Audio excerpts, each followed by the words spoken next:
Breaking news Kompas TV kembali. Saudara, kami juga masih bersama dengan pengamat militer Pak Anton Aliabas. Pak Anton, masih bisa dengar suara studio ya? Saya dengar suara studio. Oke.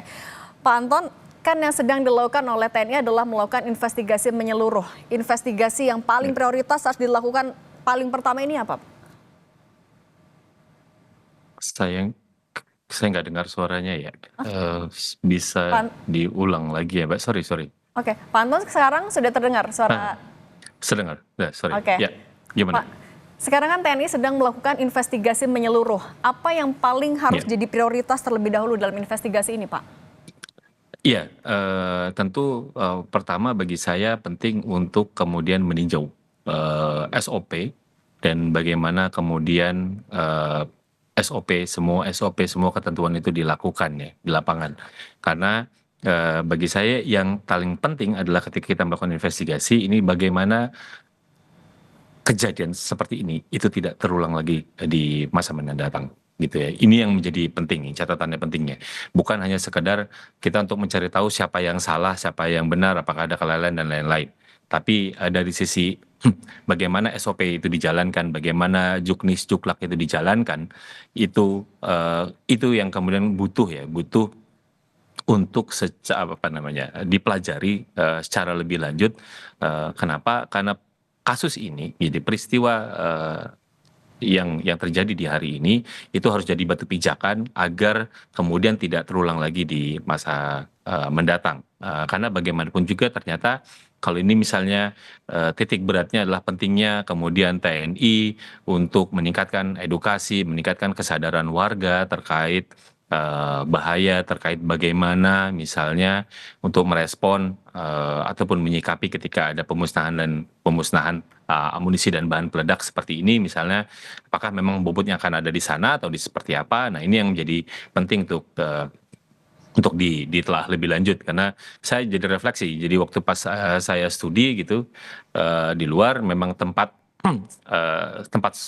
sekolah saya itu adalah juga terkadang menjadi melakukan uji coba bahan peledak, dan kami tuh selalu dikasih tahu gitu. Jadi kami sebagai warga di sana kami dikasih tahu bahwa oh besok ada ini, tandanya nanti akan ada ini, maka apa yang harus dilakukan misalnya. Nah itu memang harus dilakukan berulang-ulang. Nah apakah memang misalnya peristiwa yang ini TNI kemudian harus gitu ya, terutama untuk di lokasi-lokasi yang akan melakukan pemusnahan, itu harus terus-menerus meningkatkan kesadaran dan memberikan edukasi kepada warga sekitar bagaimana yang harus dilakukan gitu untuk misalnya menyikapi adanya peristiwa pemusnahan misalnya. Itu bagi saya. Jadi fokusnya adalah bagaimana kita mencegah agar ini tidak terulang kembali. Itu sih, Mbak. Oke, Pak Anton tahan dulu, kita juga akan menunjuk ke jurnalis Kompas TV Ridwan Mustafa. Ridwan, selamat sore. Ya, sore Cindy. Oke, Ridwan, apa yang bisa Anda gambarkan kondisi terbaru dari lokasi?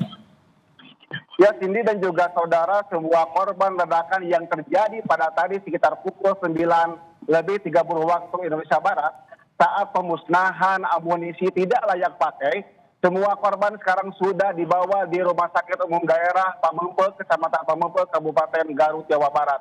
Namun memang hingga saat ini tidak boleh ada warga yang beraktivitas di sekitar rumah sakit Pamengpeuk, dan memang lokasi Kecamatan Pamengpeuk terutama di daerah rumah sakit disarankan dan dijaga ketat oleh aparat keamanan. Ini semua dilakukan untuk mempermudah identifikasi dan juga evakuasi dari para korban yang menjadi korban ledakan amunisi tidak layak pakai yang terjadi pada pukul 9:30 waktu Indonesia Barat, tepatnya di Desa Sagara, Kecamatan Cibalong, Kabupaten Garut, Jawa Barat. Hingga saat ini kami dari awak media belum bisa menembus ke tempat kejadian TKP, dan memang TKP pun saat ini masih disterilkan dan masih dijaga oleh aparat keamanan untuk melakukan identifikasi, termasuk dari jajaran kepolisian Resort Garut pun telah melakukan identifikasi di tempat kejadian perkara. Demikian, Cindy. Oke. Ridwan, tapi kalau untuk radius pengamanannya dijaga sejauh apa yang steril? Memang untuk radius pengamanan sangat jauh, dari lokasi kerumunan warga dan juga ke tempat kejadian perkara.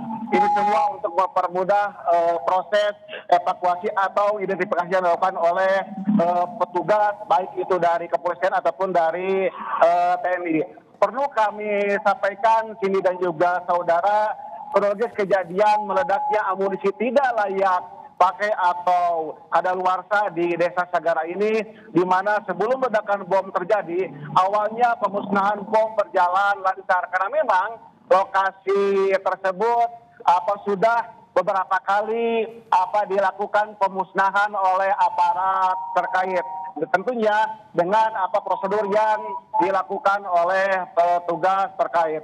Nah, namun tanpa diduga terjadi ledakan yang memang memakan korban, di mana saat itu warga sekitar mendekat untuk mengumpulkan selongsong bom, di mana selongsong bahan peledak itu memang bernilai jual tinggi karena terbuat dari besi dan kuningan. Itu yang dilakukan oleh warga sekitar. Namun naas, para korban tak menyadari bahwa ada peledak yang belum meledak sepenuhnya, sehingga pada akhirnya terjadi korban meninggal dunia. Nah, di sini ada dua informasi yang muncul. Ada yang menyebutkan bahwa korban meninggal dunia baik itu warga sipil dan juga anggota TNI berjumlah 11 orang. Ada juga yang menyebutkan bahwa korban total dari ledakan ini berjumlah 13 orang, baik itu warga sipil dan juga anggota TNI. Ini perlu dikonfirmasi kebenarannya apakah jumlah yang pastinya 13 atau 11, karena ini memang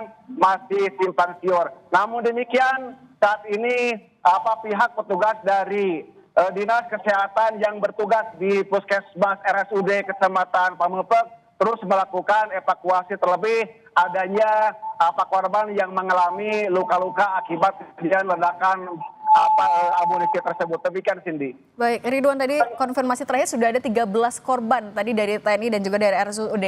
Ridwan, terima kasih. Kami nanti akan kembali lagi mengupdate kondisi di sana.